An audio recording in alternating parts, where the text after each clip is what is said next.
आज हम वृत्त की संपूर्ण जानकारी देखेंगे कि वृत्त में क्या होता है, कैसे उसका क्षेत्रफल, कैसे उसकी परिधि और क्या क्या निकाला जाता है, पूरे को हम इसमें देखेंगे।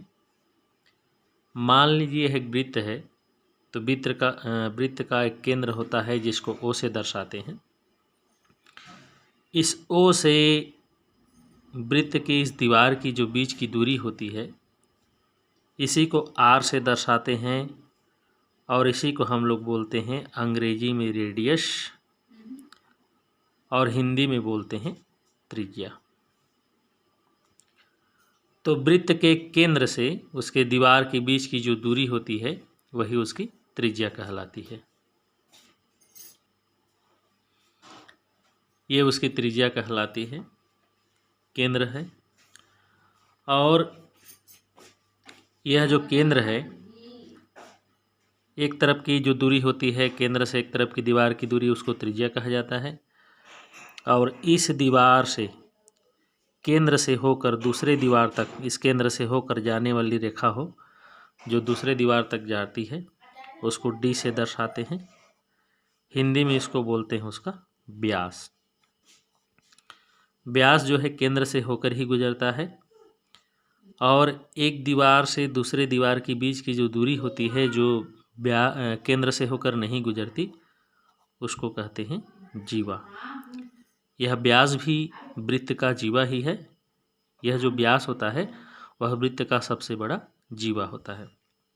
तो जीवा जो है एक दीवार से दूसरी दीवार, एक तरफ की दीवार से दूसरे तरफ की दीवार के बीच की जो दूरी होती है उसको हम जीवा कहते हैं। किसी वृत्त में जो जीवा होती है उसके अलग अलग स्थानों पर उसकी लंबाई अलग अलग होती है, लेकिन कोई भी जीवा जो है व्यास से बड़ी नहीं हो सकती। अब यहाँ से यहाँ तक की दूरी भी हमारी त्रिज्या हो गई और यहाँ से यहाँ तक की दूरी भी हमारी त्रिज्या हो गई। तो यह जो व्यास होता है वह त्रिज्या के दो त्रिज्याओं के बराबर होता है। मतलब डी बराबर व्यास बराबर 2r, क्योंकि इधर भी त्रिज्या है और इधर भी त्रिज्या है। इन दोनों को मिलाकर डी बनता है जिसको व्यास कहा जाता है। डी बराबर होता है 2r। और अगर हमको r का मान निकालना है तो ये हो जाता है डी बाई कितना 2। इसका मतलब ये होता है कि व्यास जो है त्रिज्या का दुगुना होता है और त्रिज्या व्यास का आधा होता है। व्यास त्रिज्या का दुगुना होता है और त्रिज्या जो है व्यास का आधा होता है। तो यह है इसकी संपूर्ण जानकारी। अब इसके बाद हम लोग इसका देखेंगे क्षेत्रफल।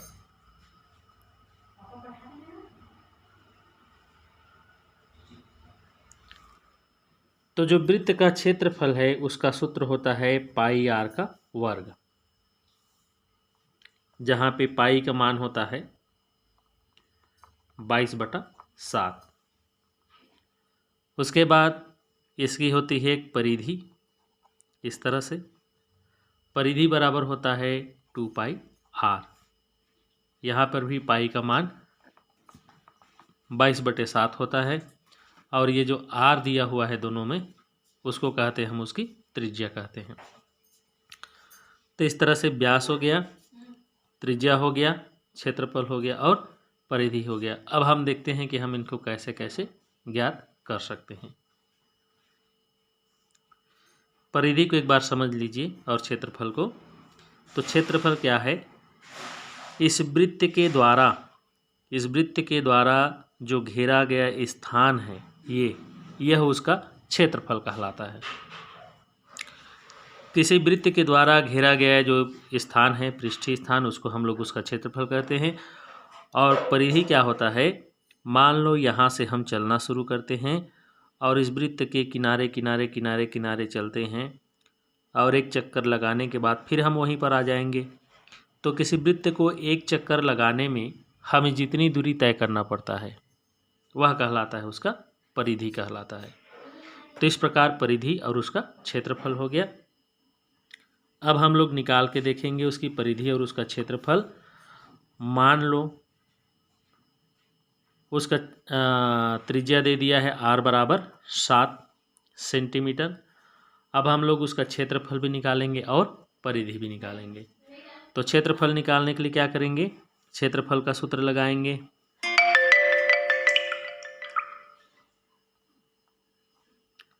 क्षेत्रफल बराबर हो जाएगा पाई आर का वर्ग।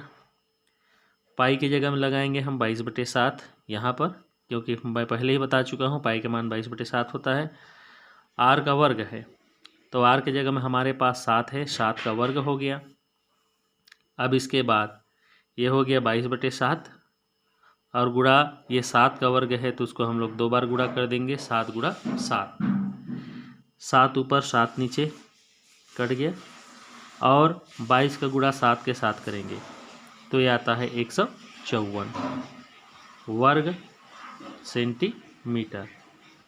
इस तरह से अब इसी का हम लोग परिधि निकाल के देखते हैं कि परिधि कितना होता है। परिधि बराबर होता है 2πr, 2 का 2, पाई की जगह में 22/7 और जहाँ r है उसके जगह में हमारे पास है 7, 7 से 7 कट गया तो ये हो जाएगा 22 दूना 44 सेंटीमीटर। तो इस प्रकार से हम अगर किसी त्रिभुज का त्रिज्या मालूम हो तो हम लोग उसका क्षेत्रफल, उसकी परिधि ज्ञात कर सकते हैं।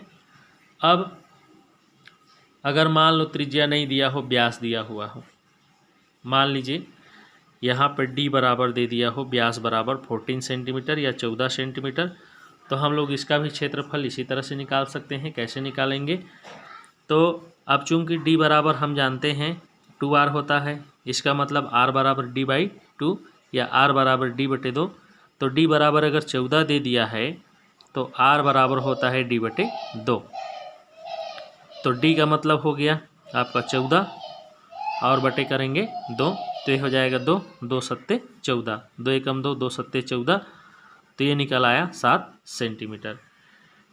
मतलब अगर व्यास जो भी दिया हो तो हम लोग उसको 2 से डिवाइड करेंगे तो उसका त्रिज्या निकल जाएगा और त्रिज्या निकलने के बाद हमको इसी सूत्र में कर रख के उसका क्षेत्रफल और उसकी परिधि ज्ञात करना है। मान लीजिए अगर क्षेत्रफल दिया हो तो हम लोग कैसे उसका त्रिज्या या उसकी परिधि दी हो तो हम लोग कैसे उसकी त्रिज्या निकाल सकते हैं, इसको देख लेते हैं। तो इसी को देखते हैं। मान लो क्षेत्रफल दिया हुआ है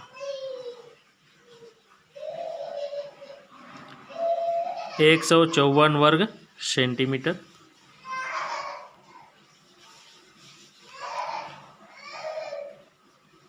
मान लो दिया हो क्षेत्रफल 154 वर्ग सेंटीमीटर और हमको इसका r ज्ञात करना है, त्रिज्या ज्ञात करनी है।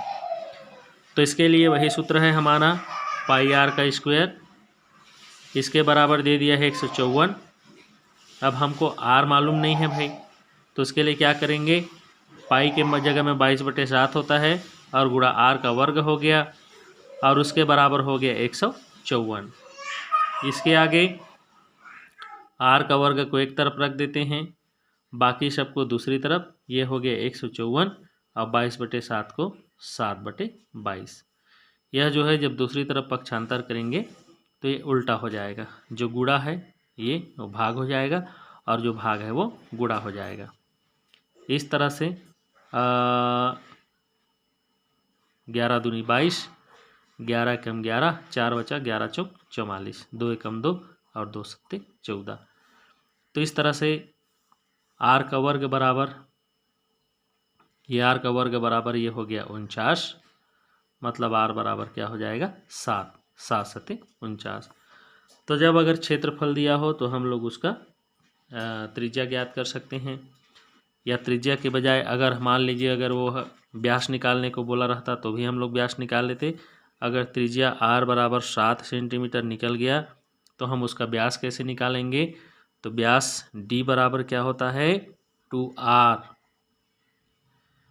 इसके बराबर हो जाएगा 2 का 2 और जहाँ पे r है उसके जगह में 7 हो जाएगा। इस तरह से हो जाएगा 2 सत्ते 14 सेंटीमीटर। तो इस प्रकार से आप किसी भी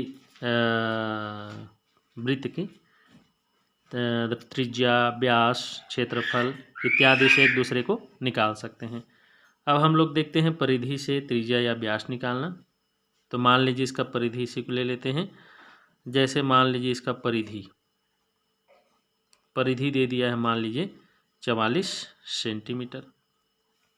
परिधि का सूत्र होता है 2πr, उसके बराबर हम लोग रख देंगे 44, 2 की जगह में 2, r की जगह में 22/7 और गुणा r, 2 की 2 और पाई की जगह में 22/7 और गुणा r और इसके बराबर 44।